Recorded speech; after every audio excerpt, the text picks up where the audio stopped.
Now this looks like a real mess when the dash is removed.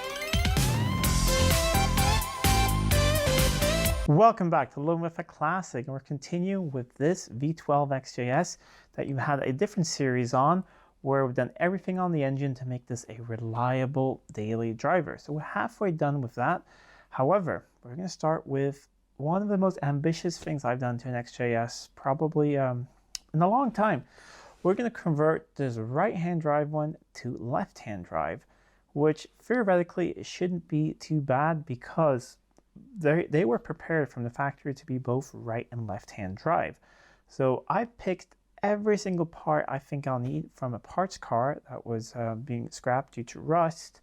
I have all that laid out over there. We're going to have a look at that, and it should be pretty straightforward. I mean, remove all of this, take out the wiring harness, put in the other wiring harness, connect it all back up with a different dash. I mean, how hard can it be? To answer my own question, I think it's going to be fairly difficult because not only do we have to do that in there, which I think is actually the easy part, we're going to have to change out the steering rack and, route that through here. So that's why we're doing it with the engine taking this much apart. The brake servo needs to be over here. Not sure if I can use that one. I took the one from the other car. So I think the pedals and everything are different. I have the accelerator pedal, the handbrake assembly, I mean, everything. This blanking panel, I have the one that goes on that side instead. So it is a lot of stuff.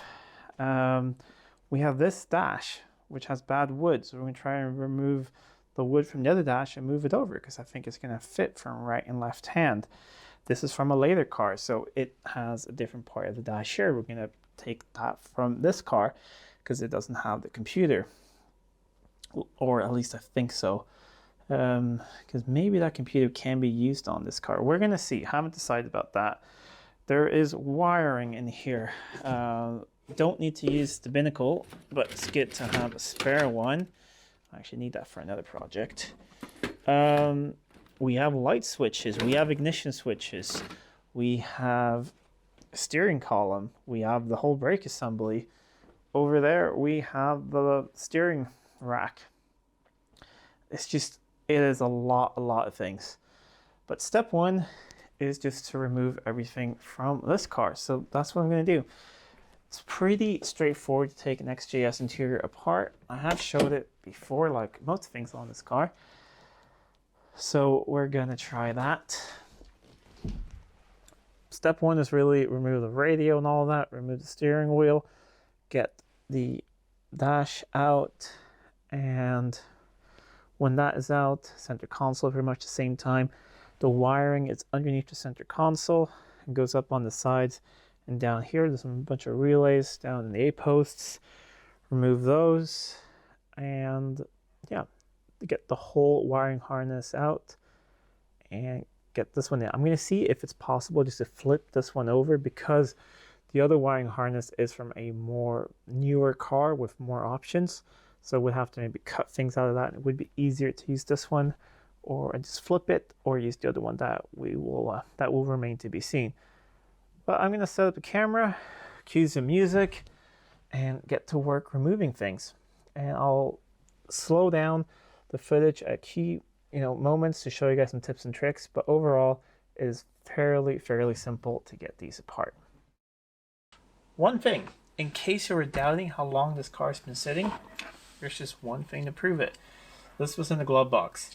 This is just your regular cigarette lighter charger. On the other end, remember back when cell phones, when all of them or every single device you had a different sort of charger? Well, this one apparently is for a Motorola L7089, whatever that was. Glad we don't have this anymore. I liked everything pretty much has the same plug, or will sooner or later. So you can tackle it two ways. You can get the instrument binnacle out first. I'm going to start with here in the center console.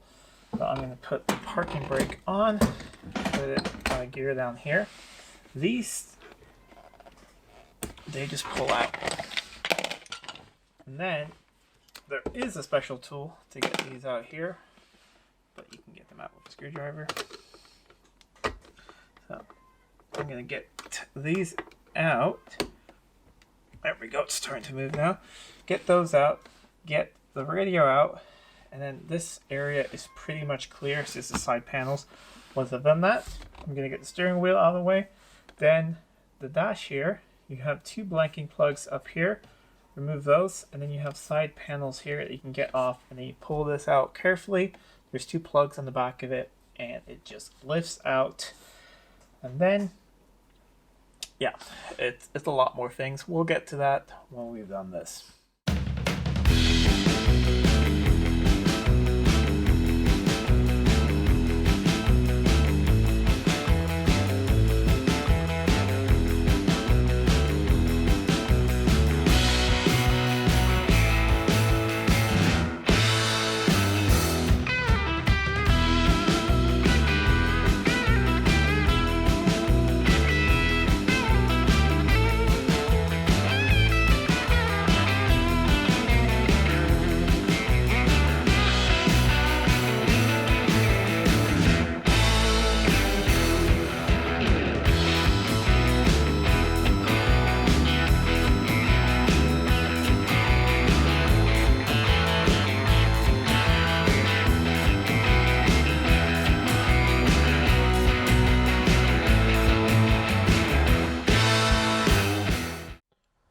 With the steering wheel removed, you can get to the binnacle.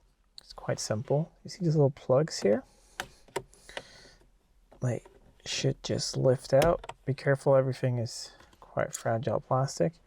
You see one screw there. One screw there. One screw there.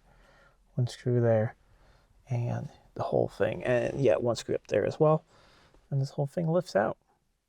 With those screws there loose, you can just pull it out, and you can't get that far. But in the back here, you have a couple connectors. This is very awkward to do one-handed, I think. But yeah, I'm going to disconnect those and I'll show you guys what it looks like. Here's the back of it. So one connector goes there, one goes there. When you have this apart, you can have a look at all these traces. They look good on this car. I do know that everything works. Every single dash light works, and every single dial works. So nothing wrong with this binnacle. We actually don't even need to clean it up. It's in very, very good shape. Put that on the shelf, and then next time it will be on this side of the car. So here's what the big cables look like. Now, there's a couple things I could do next. We could go either for the dash or for the steering column.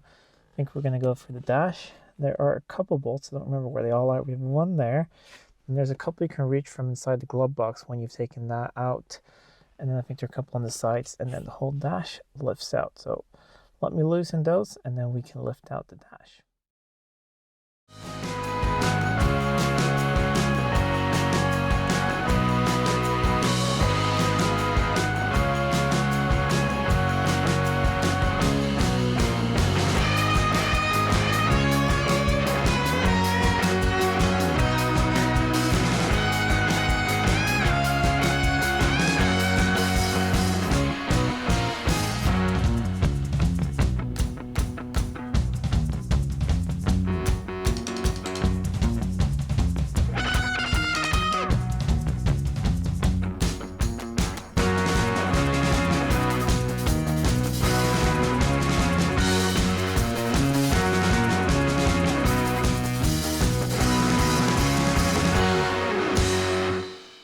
Now we can start getting the dash out. I already removed one of the bolts on the other side when we took the binnacle out. Or not bolt, I mean nuts. There's one up here as well, in pretty much the same location. Which makes sense, because I hope they're in the same location when I put the other dash in. And let's see, it's a little bit tight up here.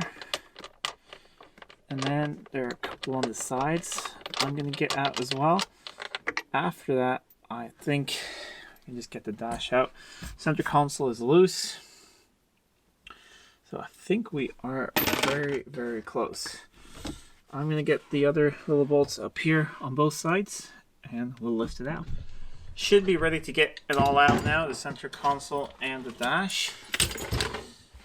Console I think is loose, and we're just going to let the radio panel slip through there.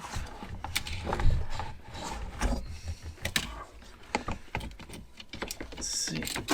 There we go.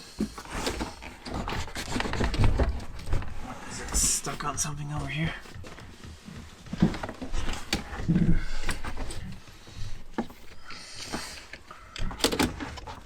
Oh, it's just stuck on there.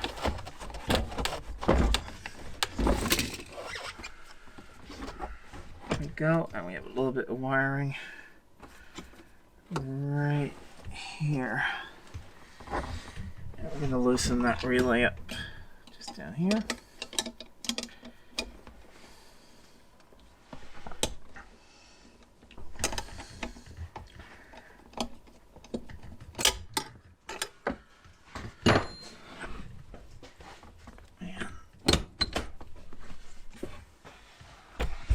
That is one center console out of here. And I think the whole dash is loose. We will have some connections under here.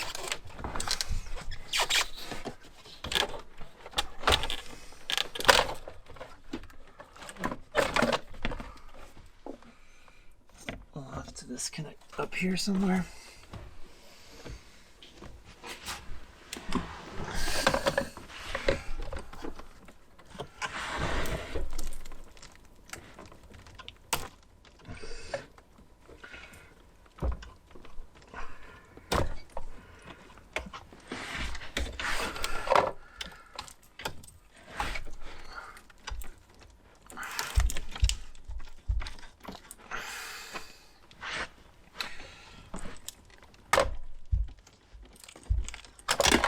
Oh, they're very, very tight, these connections.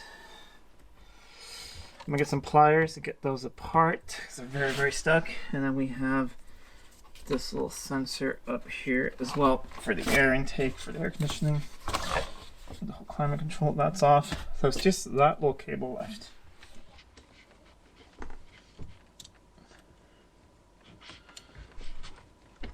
Yeah, there we go.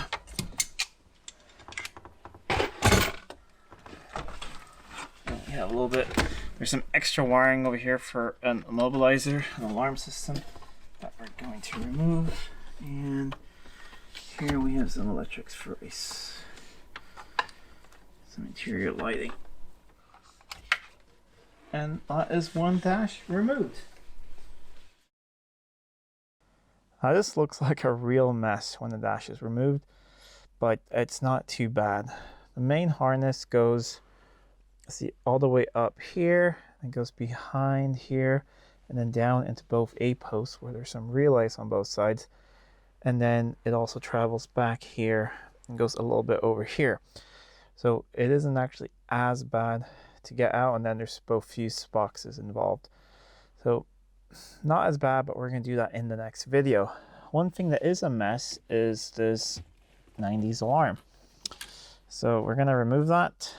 And we'll do that, I think, before we pull the harness, just to make things easier to understand, I think, so that when I have the other harness, because I can see there are some blanked out things. This is if you have a trip computer. We might add a trip computer thing. Not sure, because the wood on the other panel is really bad. I'm going to talk to the owner about that if he wants to do that, or if he doesn't care, then we'll just put the clock back. So you see there are a couple of things not plugged in on this car because it doesn't have all the options, which does, you know, make it a little bit more difficult when we're going to put things back together to figure out what it needs and what it doesn't need. But this will be removed. Steer column will be removed. I have already gone through actually now, and the mounting hole up here for the steering column is actually, it's there.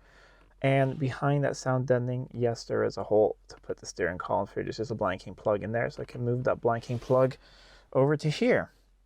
So all of that is actually pretty good. But I think we've done really, really good here for the first video. And that is it for part 1 on this monumental task follow along, make sure you're subscribed and have the bell notifications hit, and you'll see the other parts of this.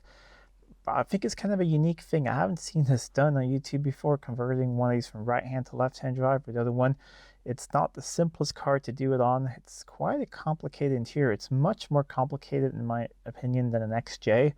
An XJ has a much simpler dash setup, I mean the Series 1, 2, or 3, than this does. It is definitely feels like a much more modern car when you're working on it. Even my 1975 one feels a lot more modern to work on than my 1975 XJ6. But yeah, I have some cleaning up to do, some organizing, put things around, try and figure everything out. And I'm going to, before the next video, I'm going to cut out all the mobilizer stuff and remove some carpets and things. And then next time, we're going to remove the whole wiring harness and try and fit the left-hand drive wiring harness, figure out if we're going to use that one or if this harness can just be flipped 180 degrees. I haven't made up my mind yet which one we're going to use. Anyways, if you like this video, please give it a thumbs up and share it with friends, and make sure you're subscribed so you can see the next part of this build. Until next time, I'm Adam. This was Living with a Classic. I'll see you soon.